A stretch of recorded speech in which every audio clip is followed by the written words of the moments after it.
Yo,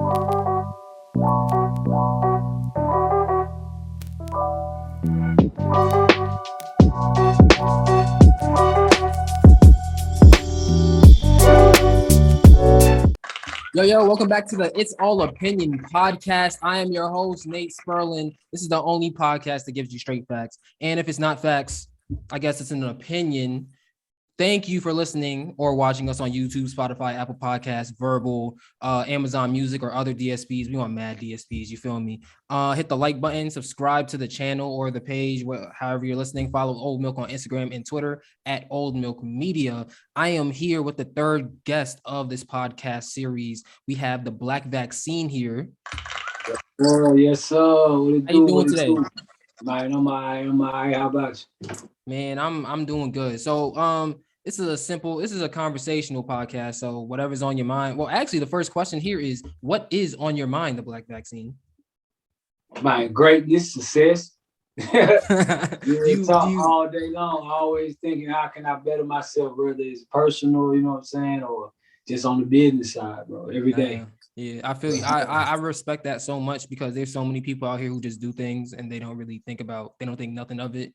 And just like the self-awareness to understand that you're not the perfect person and trying to make sure that you better every day is something that's really exactly. But first, let's start before we get into your music, which I enjoyed your album, your mixtape, by the way. It was something that was really unique, but it was executed well, and I appreciated that. But let's talk about something that has nothing to do with music. Let's just talk about Black excellence on the screen. Let's talk about the new movie that came out on Netflix, The Harder They Fall. It stars Idris Elba, Jonathan Majors, Regina King, Zazie Beetz, Lakeith Stanfield, and Delroy Lindo, the GOAT Delroy Lindo, in my humble opinion. The synopsis of it is essentially that the synopsis of it on Netflix essentially reads as follows: gunning for revenge, outlaw Nate Love saddles up with his gang to take down the enemy, Rufus Buck, a ruthless crime boss who just got out of prison. So I'm gonna give you the first crack at this Vaccine. What did you think about the movie? My hardest movie out right now to me. You know what I'm saying? Like it was definitely needed. You know what I'm saying? And for me, like my pops, like growing up, he watched. That's how he used to watch the cowboy movie, but he always watched the white cowboy movies. Mm-hmm. You see what I'm saying? And there was a lot of. That was mainly what, you know what I'm saying, that was putting out back then. And still, that's the main thing that they put out. You feel me? Like, they don't really show that side. They don't really show our side of it. You know what I'm saying? So that right there, I really appreciate it more because, like, me and my partner, that's how we used to talk about, like, man, they got to come out with a Black Cowboy movie. You know what I'm saying? And yeah. After I watched it, it was crazy, too. Like, after I watched it, I called him. I was like, you got to go watch this movie. That man called me back the next day. He was like, man, I'm going to go watch it again. Hey, real talk. I swear to God, he was like, I've been waiting for something like this. You know what I'm saying? He's like 61, 62 years old. He been waiting for it. You feel me? So, like, just overall, man, what we needed. You know what I'm saying? That just hard. It just show, to me, it just show the strength. You feel me? Let you know that we came from strength. You know what I'm saying? A lot of everything that you see from the history, you see it start, basically, they start everything with the slaves. And the slaves, you was quote unquote, you was weak. Your brain was broke, your mind was broken. You feel me? Like physical, you felt like you couldn't do nothing. So it's like that was kind of like what they was putting out, making us feel like we always been weak. But it's like with that giant, it was showing you that we ruthless. We got the strength. Not even just being ruthless, but it's like really just strength. Like that's really what I got from it.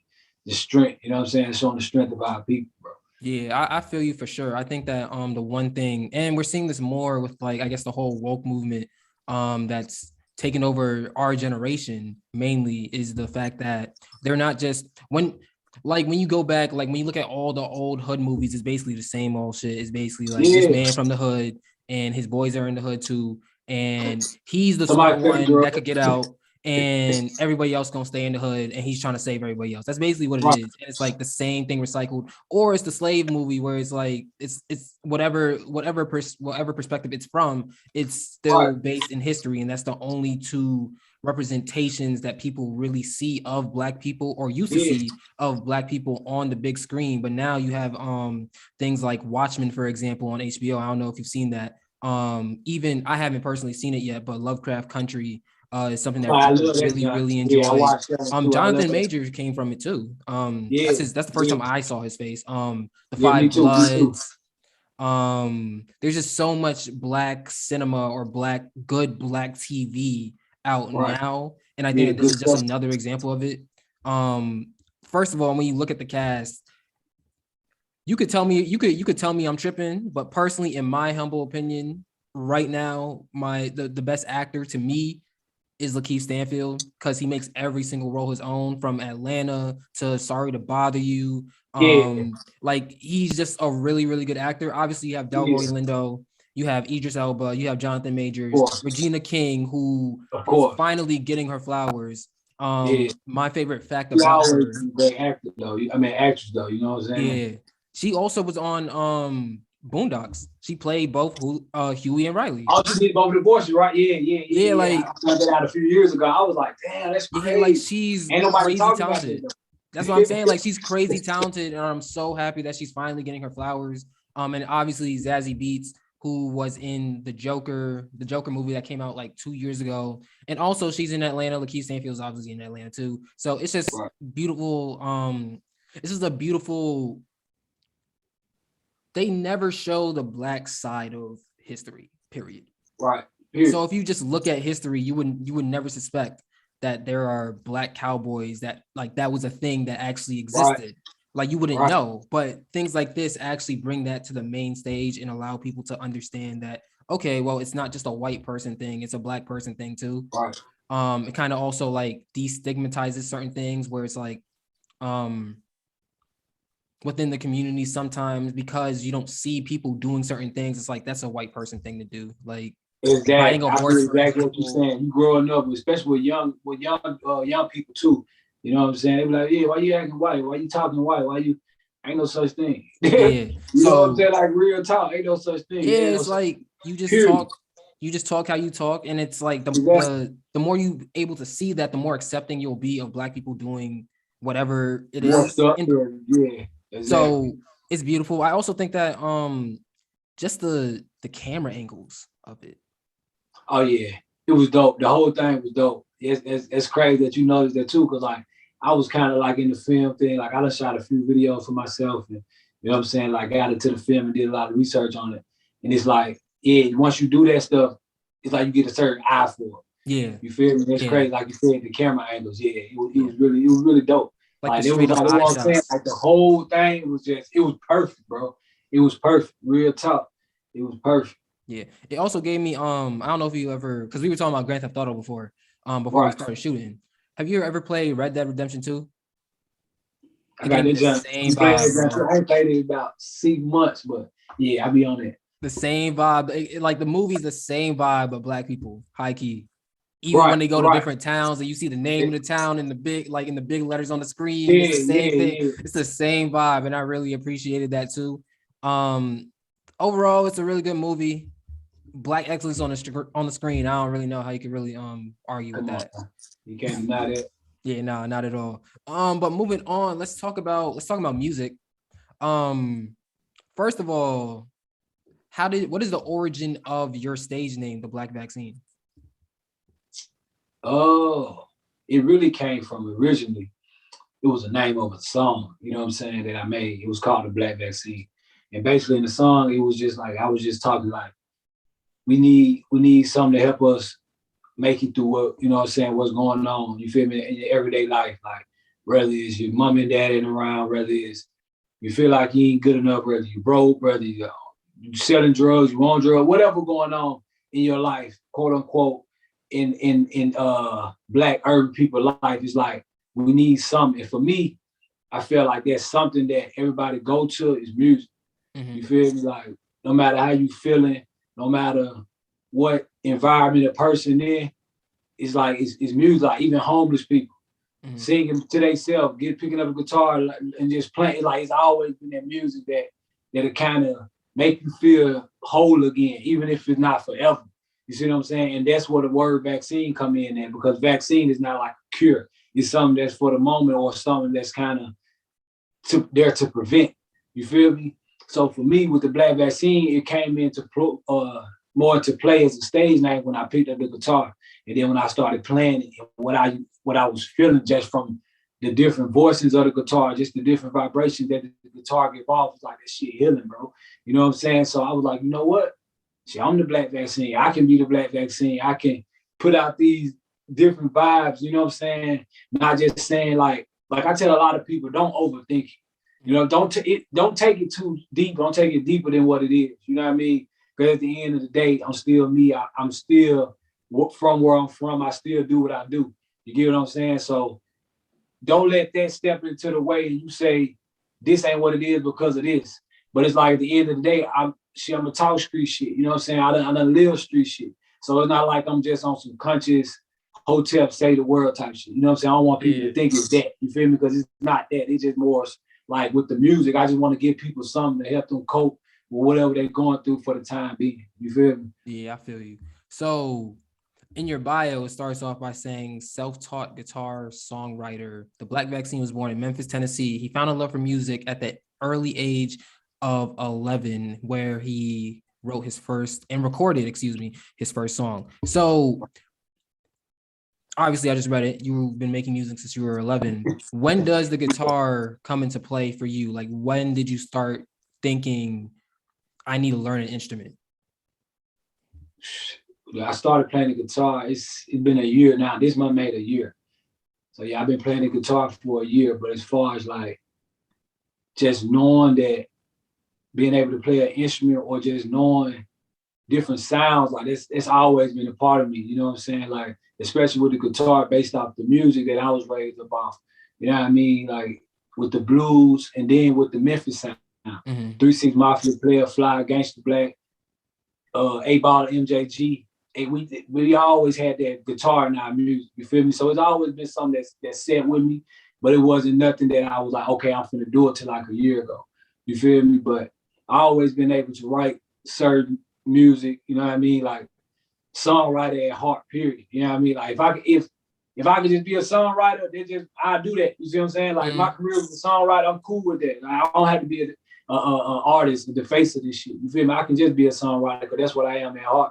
But like I said, with the guitar, it just came in like a year ago. I was like, man, I need to go pick up a guitar. So I went to the store, bought that junk. I don't know where it came from. I swear to God, I was just in the house and I was like, bro, damn, I need to go buy me a guitar. So I went in that junk.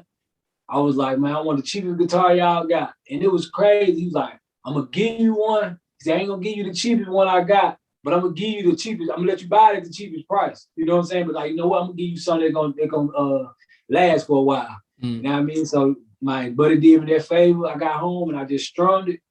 I was like, yeah, this it. Like real talk. Ever since then, I was like, this it. And I stuck with it, bro. Because I ain't going to lie. Like, if you pay attention, like people make that shit look easy, but that shit really, playing the guitar, especially teach yourself, it's hard, bro. Like you really got to be disciplined to really learn it. You feel me? Like this year been a long year for me. I feel you for sure. Cause like, when I was younger, my mom put me in guitar lessons. And at the time I wanted to play drums. So I wasn't really into it, but I know it's definitely hard. I got to the point where I could play. Okay. I'm probably talking to somebody who can relate. Yeah, like I know that thing is hard for real. Like, whatchamacallit? I got to the point where I could play, Batman. I got to the point where I could play that, and then that was like the farthest I got with the guitar because like I wanted to play the drums, and my mom wouldn't let me. So that being said, since you are a self-taught guitarist, how did you learn? Like, was it just like I'm gonna pull up a bunch of YouTube videos and watch how they do it, or? Yeah, see, with me, and what I think gonna be like, it's gonna separate me from a lot of people once I really find myself with the guitar is, I got an ear, first of all. Like I said, I just picked it up a year ago, but I've been songwriting for the past 15, 16 years. So I already know melodies and I know tempos and I know what sounds good. You feel me? So like with me, what I do is, firstly, I just started playing and I knew what sounded good when I heard it. You feel me? Like I said, the first day, the first couple of weeks, like I wasn't trying to look up no videos and nothing like that. I was just playing, messing with certain frets. And when it sounded good, I was like, okay, yeah, that's it. But then I get on the YouTube and like you said, and watch videos as far as like learning the scales and different finger placements and different chords and stuff. You know what I mean? But as far as like the melodies and stuff, like I just got on doing covers like a week ago. So like the whole year just been for me just learning melodies and creating melodies by myself. But a lot of guitars that I see nowadays, they only play what somebody else play. So like they can only play covers. They can only play this riff because Stevie Ray Vaughan played it, because BB King played it. You know what I'm saying? But I'm more to create my own stuff. You feel me? Like I learn chords from a song, but I use them to make my own shit. You feel me? But yeah, it's really it was learning by ear, just knowing music, and it was a YouTube videos too, for sure. So it's been a year. You have the guitar almost mastered. Do you see yourself branching out to learn other instruments like later in the future? Oh yeah, most definitely. I've been messing around with the piano. My girl, she bought me a violin like a month or something ago. I ain't messed with it yet, but that's there. You feel me? I walk past it every day. I look at it. You feel me? So it's always gonna be on my mind because I pass it every day. You know what I'm saying? But yeah, I mess with the piano too. But I just feel like the guitar gonna be it. This shit is like I feel like this shit is gonna be a long lifetime journey. You feel me? I say I'm far from really mastering it, bro. Like to be honest, like I got a long way to go. Like that's why I said like when people make it look easy, you think it is what it is, but it's like it take a lot of work. And I know it's shit that I'm always keep learning. You know what I'm saying? But I'm just working with what I do know and just being creative. That comes in with the like I said, me being a songwriter and knowing music. Like I'm able to take the basic scales and the basic chords and make it really sound like I'm really, really doing something. You feel me? But trust me, bro, I'm super humble with this shit. You know what I'm saying? I'm super humble with it. I ain't gonna say, yeah, I'm this and that. Like, that's what I'm gonna be focused on for a long time. You feel me? I do the piano a little bit here and there because I make my own beats, but as far as any other instrument, nah, it's gonna be the guitar for a long time, bro.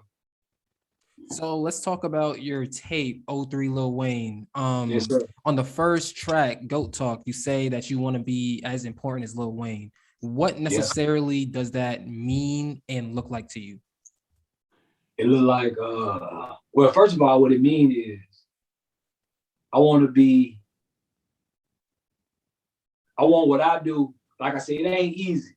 Learning the guitar ain't easy, but just the sound, period, what I do, I wanted to create a whole nother era. When Lil Wayne came around, he created a whole nother era. Everything followed him afterward. Everybody had their originality, but at the end of the day, he set the blueprint of how to do this shit after him. It was a blueprint before him, but when he came in the game, it's like, okay, that was cool, but I'm gonna show y'all how to do this shit. And that just come from being able to know yourself. You feel me? Like I said, like far as the guitar, like doing it yourself. You know what I mean? With the music, a lot of people hearing and seeing videos and they be like, I bet I need a beat like this. That's why you can go on YouTube and find a Drake type beat. I don't want no Drake type nothing, no disrespect. I don't want nobody type beat. You know what I'm saying? Like I'm on that type of shit. I want to make my type of beat where it's like it set a whole different vibe. You feel me? So that's what I mean as far as like want to be as great as Lil Wayne, because it's like Lil Wayne is great. I mean, it's undeniable, really. You feel me? Like he left a mark on the game that's you can see till this day. You know what I mean? Especially like with the image, with the auto tune. I mean, T-Pain really came with it first, but Wayne stamped that shit. You feel me? Like he really took off with it. You know what I mean? So yeah, that's what I mean by that. Yeah, I feel you for sure. So what does that mean? Like, so what it looks like to you is people picking up instruments and using those instruments to create their own beats and create their own sound. It's essentially what you. That's what I'm saying. Like, yeah, it's my version, you know what I'm saying? Like Wayne wasn't doing, I feel, yeah, that's exactly what I'm saying. Like for me, what I'm doing, yeah, that's what I'm saying. Like I want, even if you don't make your own shit, bring some more than just rapping to the game. Like that's what I'm trying to do. You feel me? Like I want to leave that mark. If not just leave, I want to start some shit and let somebody else leave that mark. But at the end of the day, I'm trying to be the head pen of this shit, bro. So you talk about, so obviously you respect like everybody in the game, right? So, but at the same time, with your ability to make your own beats and your ability to write the songs and rap, et cetera, do you have more respect for rappers like Kanye West, who can rap, produce the beat, J. Cole, rap, produce the beat, Tyler the Creator, who can rap, produce the beat, even lesser known people like Pierre Bourne, who raps over his own beats too. Is there more of a respect level for those guys who make their own sound and know exactly what they're gonna do and could come do it completely by themselves, or is that something that you don't really think about? Like, just like when you're looking at the overall landscape of the game. Yeah, I want to say more because at the end of the day, with me, there are some talented people who can just make the music, but at the end of the day, it's a different type of respect. You feel me? It's kind of like you going to a job and they hire you as a manager because you had supervisor experience from a different job. But this manager, he started from the bottom and now he's the manager. You see what I'm saying? At the end of the day, the manager's supposed to respect the employees, but this manager, for the fact that he know what it feel like to be on the fucking whatever they call it, Johnny in the warehouse, the little assembly line, he gonna have a different type of respect for him. But at the end of the day, he still gonna everybody, you know what I'm saying, gonna get the same type of respect. So yeah, it's a different type of respect. I want to say more of a respect. You know what I'm saying? I respect anybody who out here really creating some dope shit. You feel me? Mm-hmm. Like I got more respect. The more I come and play where for the original people. You know what I'm saying? Like you get less respect from me if you just making the song because you think this was supposed to be made. You see what I'm saying? Because you see somebody on TikTok doing that shit. That's where the less and more respect coming in at. You feel me? I don't really respect you preaching on that. I like I don't really respect that at all, bro. Like that's the problem with that's why the game's so fucked up now, because everything been turned to a hustle, bro. You know what I mean? Like the culture been turned to a hustle. So like I don't really respect that. You know what I mean? But at the end of the day, I respect you trying to get your hustle on. I respect anybody out here trying to make a living for their family and whatever they doing. But as far as like when you talking straight music, nah, I don't respect that at all. But yeah, definitely people like Kanye, J. Cole, they get away because it's different. You know what I'm saying? Not saying it's harder. They just let me know that you up here with it. Because you got to be a certain type of person. You got to have a certain type of ear. You feel me? To create that shit, like you said, make the beat, write the song, put it together, then, man, maybe go put the video together, put the performance together. Like, you got to have a different type of creativity going on in your mind. So, yeah, it's a different type of respect. So, on the summary, I guess I would call it, for 03 Lil Wayne, you write, throughout my career, I've had a lot of influences, including J. Cole, Kendrick Lamar, Yo Gotti, and many more. But the greatest influence of them all is Lil Wayne. So I decided to release a project in honor of the impact he had on me. But beyond the influence, this project represents the hunger and ambition that's inside. The same hunger and ambition that the industry could see in Lil Wayne in 2003. With that being said, I present to you 03 Lil Wayne, the mixtape. So the influence of Lil Wayne on your artistry is so clear. But even when you look at the album art and you have yourself mashed up with Lil Wayne on the album art, which is great, by the way. I enjoy that. That cover, that's a really good cover. But can you talk more about the other artists you mentioned, like Yo Gotti, Kendrick Lamar, J. Cole? Can you talk more about them and how they have influenced you over your artistic development? I mean, as far as I start with Gotti. I mean, as far as Gotti, it's more just like, I mean, he a dope rapper. He got talent, but it was more like the hustle with him. You feel me? Like it was just knowing he from the same city. You know what I'm saying? Listening to him all the time, hearing the passion and the hunger in it. You know what I'm saying? It wasn't so much of his talent.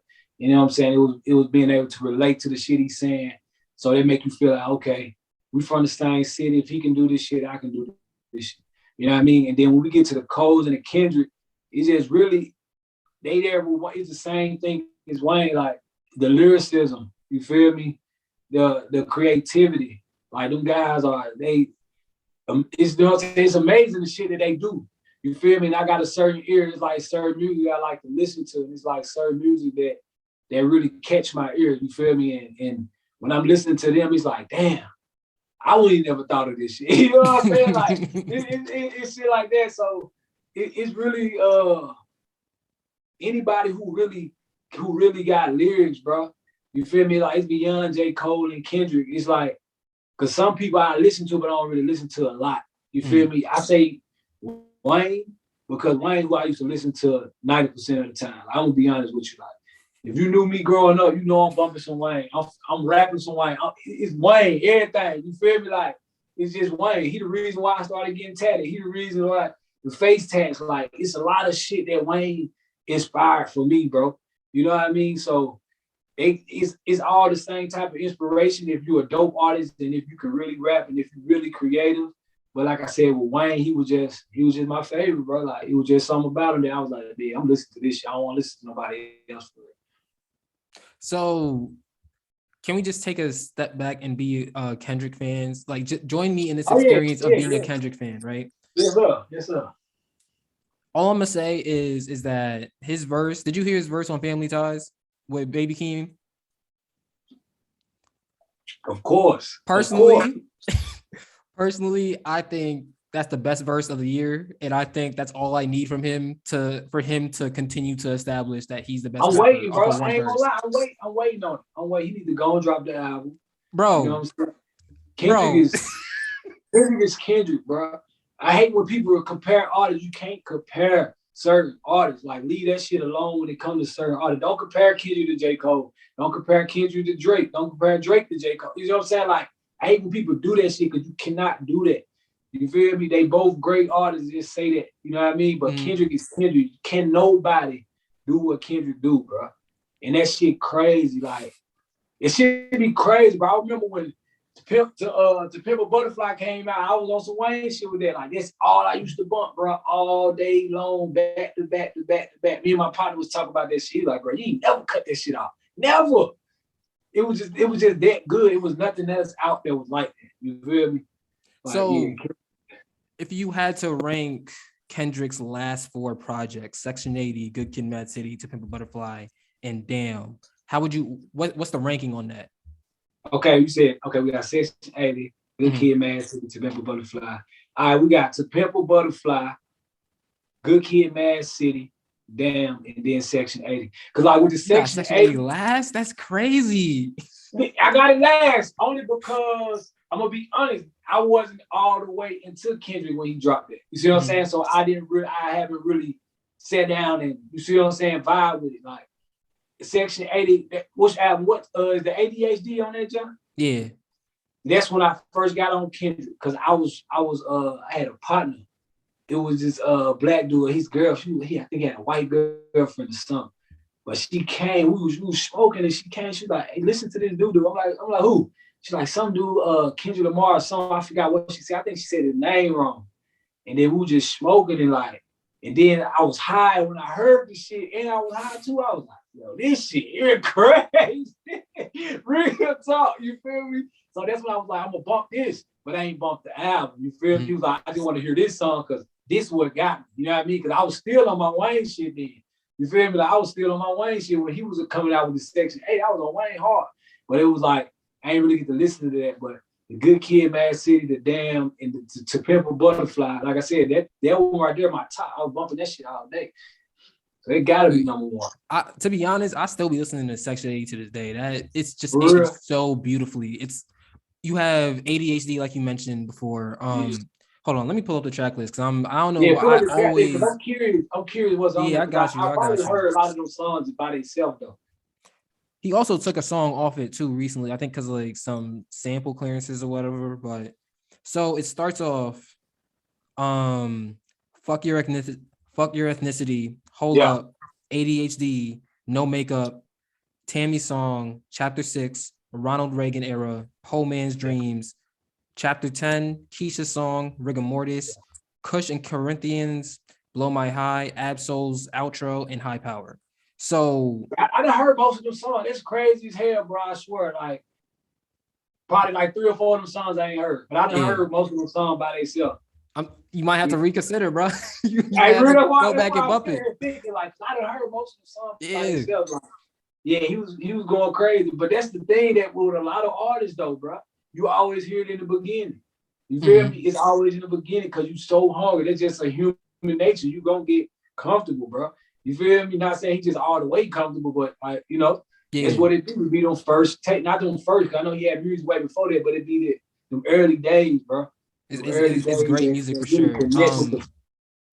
My ranking would be Good Kid, Mad City, Section 80, Damn, and then To Pimp a Butterfly last.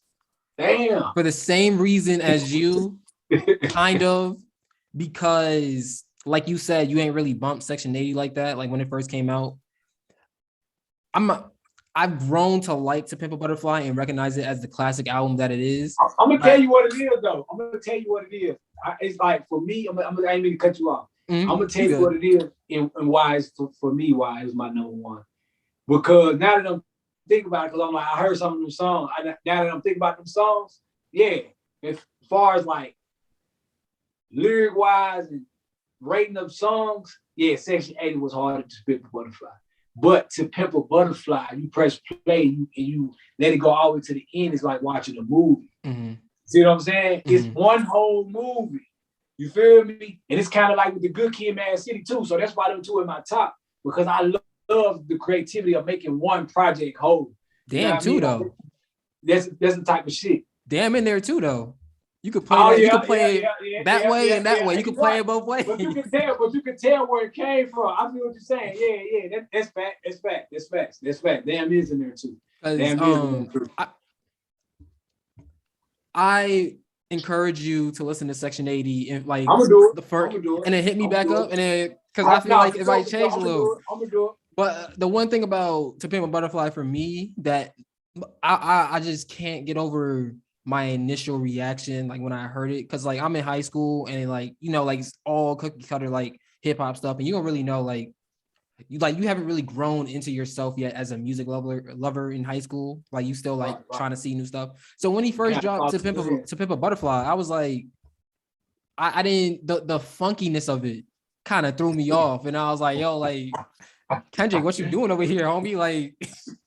You gave us Good Kid, Mad City. Everybody talking about this is the album that saved hip hop, and then you just went completely left and gave us like funk music, and I was like, nah, I'm cool. But I've grown to love it since. But I just can't discount the initial reaction of hearing it for the first time and like being like, yo, did Kendrick fall off? I need to be 10 years older to like this shit. Nah, like for real. So moving on. You talk about how you songwrite, you've learned the guitar, you make your own beats. Can you talk about the pros and we kind of got into this earlier, but still just to nail it down, can you talk about the pros and cons of doing everything yourself in terms of from a music production standpoint? Music production standpoint. Like in terms of like you're gonna make an album and you have this vision of it.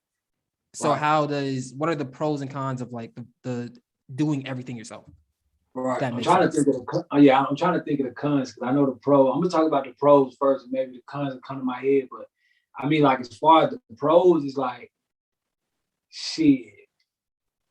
You know what I'm saying? When you want like it's like what they say, what motherfuckers say, you won't get something done, do it yourself. Like that's really the pro of it. You feel me? Like that's just all in all, like that's the pro of it. If you want something done, you gotta do it yourself. Once you know what you're going for, you know what type of sound you're going for, like it just make it way easier when you can do that shit yourself instead of you going to the studio with a producer, listening to 100 beats, or you got 10, 20 producers sending you beats, you listen, you know what I'm saying? Like that shit way time consuming. I mean, as far as making the beats and shit, it takes time too, but at the same time, it's easier to critique your shit. It's easier to reconstruct your shit if you don't like how it is, instead of you having to wait. That's one of my main things. Like I hate waiting on people, bro. You know what I mean? So if I hear a beat, I'm like, okay, this right here don't sound right. Take this out. I'll add this. And your life get in the way. I mean, that's understandable, but I understand it more if it was my life that got in the way and I was doing this shit. You feel me? Mm-hmm. If I got to do it and I ain't got time to do it, I ain't tripping because I'm going to do it anyway when I get time. So I'm going to feel like that was perfect timing. But if I'm waiting on the motherfucker and I feel like I got all the time, but you say you ain't got no time, I'm going to respect it, but I'm going to feel like, damn, man, I'm waiting on this shit. You feel me? So it's more like knowing what you want to do and being able to really get there and really take it there. And at the same time, it's time consuming. You feel me? You got more time to focus on other stuff. And as far as the cons, it really just depends on you and your circle. Like for me, like I don't really fuck with too many people, so I ain't got too many ears that'll be like, hey, bro, redo this, redo that. You know what I mean? Like, so like it's kind of like a con because you ain't really got different sets of ears on your shit to kind of help you critique it. But at the end of the day, I feel like that's a better thing because it's like you can do something. You be like, okay, bet everybody was fucking with this. Now I know what's going on. Let me go back and I'm gonna do this a little different now. You know what I mean? Like, cause I dropped 03 Lil Wayne, that shit hard. Everybody fucking with it, but it's certain shit that I don't really, not say I don't really like, but I'd be like, okay, this could have been a different, and people say certain shit could have been a little different, but overall, people fucking with it. But now I'm like, okay, now I can approach the next project, you know what I'm saying? They'll drop in next year sometime around the summertime or something. Cause I already started working on the production, but I'm gonna push the 03 for a while, but like now I can drop the next project and I can critique little shit. You feel me? But it's more pros than cons, honestly, bro. Like it's really like a cheat code, dog, like real talk. Especially if you're good at what you're doing. Like that's the thing. If you ain't good at it, then it's like But if you good at it and if you really got an ear for music and good music at that, you definitely got a cheat code, bro. So you drop 03 Lil Wayne. What are the next stops? What are the next steps after this tape? Do you you talked a little bit about a follow-up that you hope to drop this summer? Well, summer 22. Do you also have a tour plan? Do you plan to like go on a feature run with artists that you could link up with, or what's next for you after this? Definitely far as like networking, definitely on that. But for me, it's like I do good business, but we gotta make good music first. First, you know what I'm saying? Like a lot of people can hit me, motherfuckers be hit me for features, but it's like, it's all right, you know what I'm saying? But if you really dope, yeah, that's of course that's what I'm gonna be working on, doing features with people that I find dope. You know what I mean? But if not, I'm just gonna be focused on my own shit, just trying to connect with different people, like how we connected through Instagram with the podcast. Like that's what I've been on. I've been networking with different podcasts, networking with different marketing companies and stuff like that. Trying to put together some videos for it, you feel me, and just help grow the legs. You know what I mean? Because I feel like when you make a good album, it's damn near everlasting. You feel me? Like what you saying, go back and listen to Section 80 right now. I guarantee when I go back and listen to it, I'm gonna still feel the same as if I'm listening to somebody who just dropped some shit last week or something.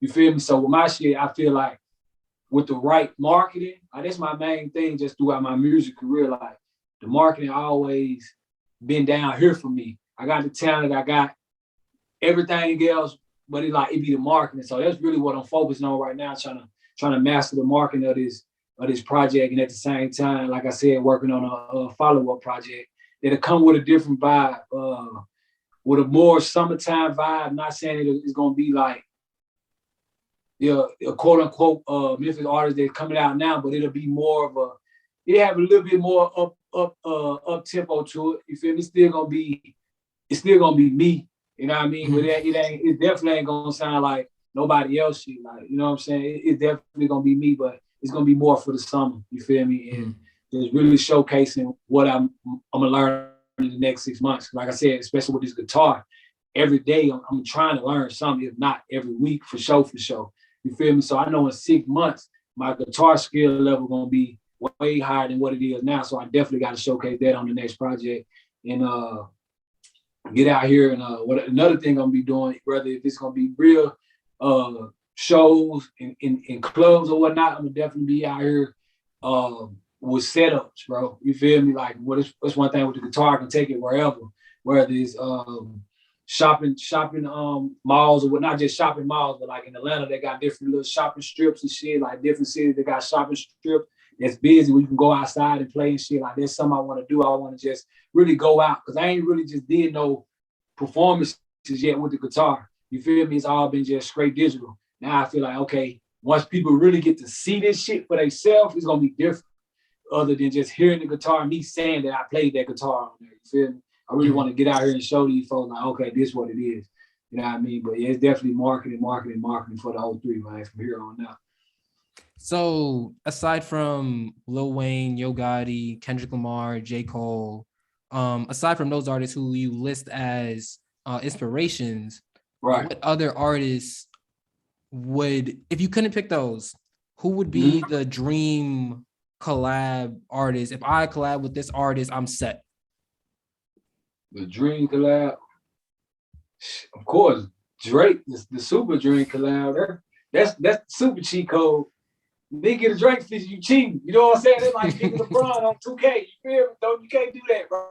You know, we trying to make this shit a competition. But yeah, definitely the Drake, man. Drake, Jay-Z, who else I like? My Lil Baby, Lil Durk.